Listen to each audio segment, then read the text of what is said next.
Jesse, did you get the hotline? I mean, how is it out there? The comms, the hiss? Sorry, you made it. I'm glad. Emily? Let's talk. Of course. I got the hotline. I can make out what Trench is saying now. Incredible. What did he say? He talked about his management team. People who knew the Bureau's secrets. Your boss, Darling. Tomasi, but he's gone. He's gone. Salvador? He's the head of security. And Marshall? Helen Marshall is head of operations. She's tough, ex-CIA. She took her Rangers and went to the research sector to secure the HRA production. She hasn't come back. Someone who could help us. The other sectors. How do I get there? It's impossible because of the internal lockdown. You can perform a directorial override to lift it, but that can only be done in the maintenance sector. Normally, you take the sector elevator down there. It connects all the sectors, but it won't work while the lockdown is in effect. We already got past. Maybe I can find a way. Jesse, look, with no prep, no training in this extreme situation, you are doing phenomenally well. And all that and the hiss can't seem to affect you. I mean, I would love to run some tests on you. If you agree, that is. We could find out something that would help us. Tests? I don't know. She might find out about you. But I wouldn't mind understanding more myself. Okay. If you think it will help. Great. I'll check the internal documentation for any lockdown bypasses. We need to get these sectors open to locate Darling and Marshall. And I'll look for a way inside the maintenance sector. The sooner we find one, the sooner I reach this override.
Hi, Jesse.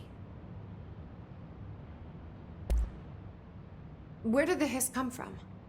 I'm not sure. You said the hiss was here when you entered. Did you see anything like that outside before you came in? No. No, just inside. The source is internal, then.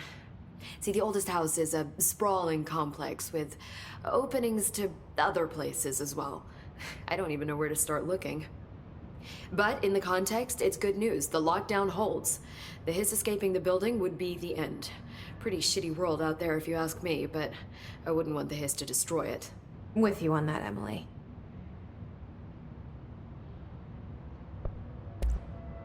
You mentioned the oldest house. What is it? This building, the Bureau headquarters, the oldest house, is a shifting place. You've seen it. It transcends its physical limits. I've been to New York a few times. How didn't I notice this place? It's an attribute of the building. This is a place of power. The oldest house doesn't like attention, so unless you're purposely trying to find it, you don't, which is perfect for us. The work we do here is essential, but unstable. The Bureau prefers not to be noticed. And we need strong walls to make sure nothing gets out. So without you, I never would have found the front door. Okay.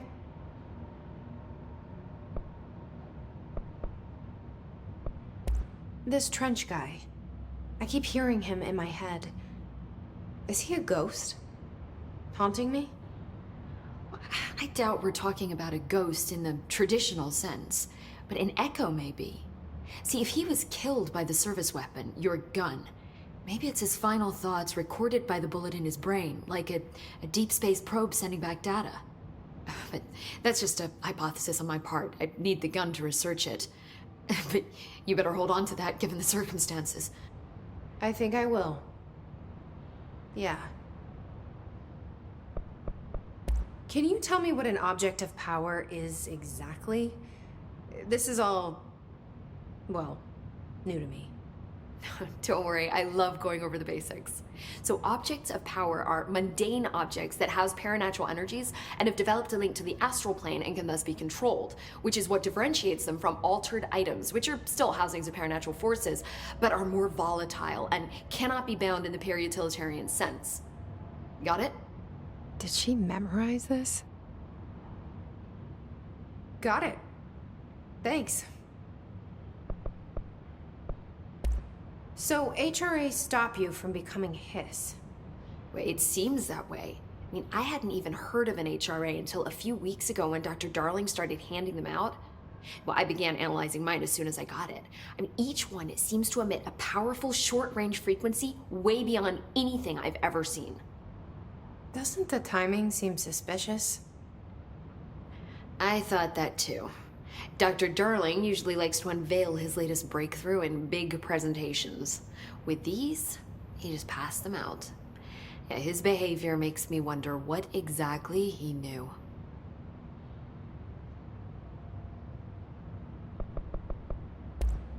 Thanks, Emily.